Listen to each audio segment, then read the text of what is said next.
تو اب آپ ان میں چستی لانا چاہتے ہیں تو اس کے لیے آپ کوئی نہ کوئی مناسب لطیفہ سنا سکتے ہیں.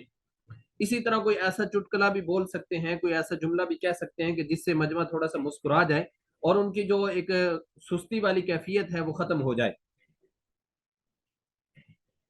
اور اسی طرح معیاری اشعار, درمیان میں آپ نے جو تقریر کے اشعار لے کر آنے وہ معیاری ہونے چاہیے. اسی طرح کسی کا قول ذکر کرنا ہے کہ فلاں کا مقولہ ہے, جیسے آپ امام شیخ سعدی رحمۃ اللہ علیہ کا کوئی قول ذکر کر سکتے ہیں, یا اور ہمارے دور کے جو ایسے دانشور گزرے ہیں جن کے مقولوں کو لوگ بڑا اہمیت سے لیتے ہیں, جیسے اشفاق احمد اشفاق صاحب ہیں یا واصف علی واصف صاحب ہیں, اور بھی اس طرح کے حضرات ہیں کہ جن کے آپ کچھ نہ کچھ قول یہاں ذکر کر سکتے ہیں اور لوگ اس کو اچھے انداز سے لیتے ہیں. اسی طرح اچھوتے نکات اور جاندار, اچھوتے نکات کا مطلب یہ ہے کہ آپ نے آیت پڑھی, حدیث پڑھی, اس سے جو نکات نکل سکتے ہیں, نقطے اس سے جو آپ نکال کے لوگوں کے سامنے پیش کر سکتے ہیں وہ کیجئے گا لازمی. اس چیز کا ہم نے خیال کرنا ہے کہ ہم نے نکات لازمی درمیان میں پیش کرنے ہیں. اور جاندار معلومات, یعنی اگر آپ کہیں کی بھی رپورٹ ذکر کر رہے ہیں, کہیں کی بھی رپورٹ آپ ذکر کرتے ہیں تو اس کے لیے وہ اتھینٹک ہونی چاہیے, سنی سنائی نہیں ہونی چاہیے. یعنی ایسا ہو, ہمارے استاد محترم مفتی تقی عثمانی صاحب دامت برکاتہم العالیہ وہ فرمایا کرتے تھے کہ آپ اس انداز سے بات کریں یا کسی سے متعلق آپ جو دعویٰ کر رہے ہیں وہ اتنا قوی ہو کہ اگر آپ کو کسی جگہ عدالت میں کہا جائے کہ آپ اپنے اس دعوے کو پیش کریں تو آپ اپنے دعوے کو پیش کرنے کے آپ کے پاس ثبوت ہوں, بغیر ثبوت کے بغیر دلیل کے کوئی اتنی بڑی بات نہ کرے. اور اسی طرح ذاتی مشاہدات اور تاثرات, یہ بڑی قیمتی چیز ہے. ذاتی مشاہدات مثلا آپ یہ ذکر کریں کہ بھائی میں نے فلاں علاقے میں گیا تو میں نے وہاں یہ چیز دیکھی, یا میرے فلاں دوست فلاں جگہ پر گئے تو انہوں نے اس کے بارے میں یہ کہا, یا آپ خود اس چیز سے متعلق تاثرات قائم کرتے ہیں. مثلا آپ کہیں کہ یار میں ایک جگہ گیا تھا, وہاں کے لوگوں میں نے یہ دیکھا کہ وہ علماء کا احترام بہت کرتے ہیں, اور اسی احترام کی بدولت میں نے دیکھا کہ ان لوگوں میں دینداری ہے. اور میں فلاں جگہ پر گیا, وہاں میں نے دیکھا کہ وہ مولویوں کو حقارت کی نظر سے دیکھتے ہیں, اس لیے مسجدوں کے اندر ان کے کوئی نمازی نظر نہیں آتے تھے. تو اس سے کیا پتہ چلتا ہے؟ اس سے پتہ چلتا ہے کہ جو علماء کے قریب آئے گا وہ نیکی کے قریب آئے گا, وہ دین کے قریب آئے گا, وہ اللہ کے قریب آئے گا, اللہ کے رسول کے قریب آئے گا, صحابہ کے وہ قریب آئے گا. اور جو علماء سے پیچھے ہٹتا چلا جائے گا تو وہ ان خوبیوں سے بھی اپنے آپ کو محروم کرتا چلا جائے گا. اسی طرح آخر میں نتیجہ خیز اور خوبصورت اختتام, یعنی آپ کی گفتگو کا اختتام جو ہے وہ شاندار اور بہترین ہونا چاہیے.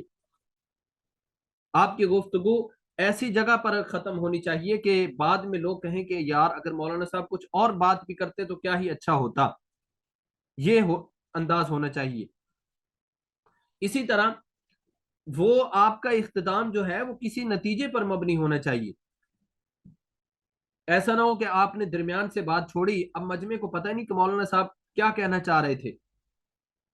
ایسا نہیں, بلکہ آپ نے یہ کرنا ہے کہ اگر آپ کوئی واقعہ سنا رہے تھے تو اس واقعہ سے حاصل ہونے والا سبق, یا آپ کسی کے قول پر اپنا اختتام کریں, کسی واقعے پر یا کسی کے قول پر یا کسی شعر پر آپ اپنا بیان جو ہے وہ ختم کریں. اس کا یہ فائدہ ہوگا کہ لوگوں کو پتہ ہوگا کہ بھائی کہنا کیا چاہتے تھے. تو ہمارا اختتامیہ خوبصورت ہونا چاہیے, اس چیز کا ہم نے خیال کرنا ہے. اسی طرح اب اگر آپ نے, جب یہ تو تھی وہ ساری چیزیں کہ جو آپ نے تقریر کے دوران آپ کو ضرورت پڑتی ہے, یعنی کیا کیا چیز مواد میں ہونی چاہیے. اب یہ ہے کہ بڑا اہم سبق ہے ابھی جو میں آپ کو بتانے لگا ہوں کہ سب سے پہلے تقریر کے ہم نے 3 حصے کرنے ہیں. پہلا حصہ جس کو کہا جاتا ہے ابتدائیہ, دوسرا وسطانیہ, اور تیسرا حصہ وہ اختتامیہ ہوتا ہے. تو یہ جو ابتدائیہ ہے, ابتدائیہ اس کے لیے چند چیزیں ضروری ہیں جو آپ حضرات دیکھ رہے ہیں. سب سے پہلی بات وہی جو میں نے آپ کو ذکر کی کہ خطبہ ہو اور وہ منفرد ہو اور پرشکو ہو. پرشکو ہونے کا مطلب کہ جو لوگوں کی توجہ کو کھینچنے والا ہو, سننے میں بھی اچھا لگتا ہو. اس کے بعد آیات ہیں, اور آیات کی آیات اس کے بعد تلاوت ہے، تلاوت کے اندر آیات کی بھی تلاوت ہے اور احادیث کی بھی تلاوت ہے. اور یاد رکھیں جو بھی حدیث ہم نے تلاوت کرنی ہوگی اس کے اعراب پہلے سے ہم اچھی طرح دیکھ کر جائیں. ایسا نہ ہو کہ ہم وہاں جو آیت تلاوت کریں تو اس کے اعرابی اعتبار سے اتنی غلطیاں ہوں کہ لوگ ہمارے وہیں سے علمی سطح کا اندازہ لگا لیں اور جو اہل علم ہے وہ اسی وقت ہی ہمیں اپنے نظروں سے گرا دیں. تو ایسا نہیں کرنا. جہاں جو بھی حدیث آپ نے پڑھنی ہے اس کا آپ کو اعراب اچھی طرح پتا ہو کہ یہاں میں نے زبر پڑھنی ہے، فتح پڑھنا ہے، کسرہ پڑھنا ہے، کیا کس انداز سے میں نے اس لفظ کو ادا کرنا ہے. اور اس کے بعد اشعار ہوں اور الفاظ تخاطب، جو میں نے پہلے آپ سے باتیں کی تقریباً وہی باتیں آ رہی ہیں، یعنی وہ غیر رسمی ہو، غیر روایتی ہوں. جیسے یہ آپ حضرات کے سکرین پر بھی دیکھ رہے ہیں معزز علماء کرام، یہ تو تھے روایتی الفاظ. اور غیر روایتی ارباب علم و دانش، ساکنان شہر، آنکھوں میں کچھ کرنے کا جذبہ رکھنے والے، عزم رکھنے والے غیور نوجوان ساتھیوں وغیرہ. اس کے بعد ہوتا ہے تمہید، پانچویں چیز کہ آپ نے بات کو شروع کس طرح کرنا ہے، آپ کہنا کیا چاہتے ہیں. تو آپ کی تمہید یہ پہلا تاثر ہوتا ہے سامعین کے لیے. اور تمہید کا مطلب کہ آپ نے اس کے بعد جو گفتگو کرنی ہے اس کے لیے آپ نے یہاں زمین ہموار کرنی ہے. یعنی آپ جو لوگوں کو سمجھانا چاہتے ہیں اس سے پہلے آپ ایک ایسی بات کریں کہ لوگ متوجہ ہو جائیں، اور جو آپ کی مقصودی بات ہے جب وہ آپ پیش کرنے لگیں تو لوگ مکمل طور پر بات کو سمجھنے کے قابل ہو چکے ہوں. یہ مطلب ہے تمہید کا. اور وہ ادبی بھی ہو سکتی ہے، منطقی بھی ہو سکتی ہے. یعنی آپ کہیں کہ دیکھو دنیا کے اندر اگر یہ ہوگا تو پھر یہ ہوگا، جب یہ ہوگا تو لازمی بات ہے پھر اس کا نتیجہ یہ ہے. اگر برائی پھیلے گی تو معاشرے کے اندر حالات بگڑیں گے، معاشرہ اس اس پر اس کے لازمی اثرات ہوں گے. جب اس پر اثرات ہوں گے تو ہمارے اندر نیکی کا جذبہ کم ہو جائے گا، ہمارے اندر بہت ساری برائیاں جنم لیں گی. اور ادبی اعتبار سے بھی آپ کوئی نہ کوئی انداز اپنا سکتے ہیں. تمہید کا مطلب یہ ہے کہ مثال کے طور پر میں نے ذکر کیا کہ میں مثلا علماء کی فضیلت پر بات کرنا چاہ رہا ہوں، تو اب میں یوں کہوں گا کہ دیکھو اللہ تعالیٰ نے انسان کو اس دنیا کے اندر بھیجا اپنی عبادت کے لیے. اور سب سے پہلے انسان کی طرف جو اللہ کے احکام متوجہ ہوتے ہیں وہ پانچ ہیں. بنی الاسلام علی خمس. اب ان پانچ ارکان جو اسلام کے انسان کی طرف متوجہ ہوتے ہیں، اب متوجہ ہونے والے یہ جو پانچ ارکان ہیں ان کے بارے میں تفصیلی علم ہمیں کیسے ہوگا.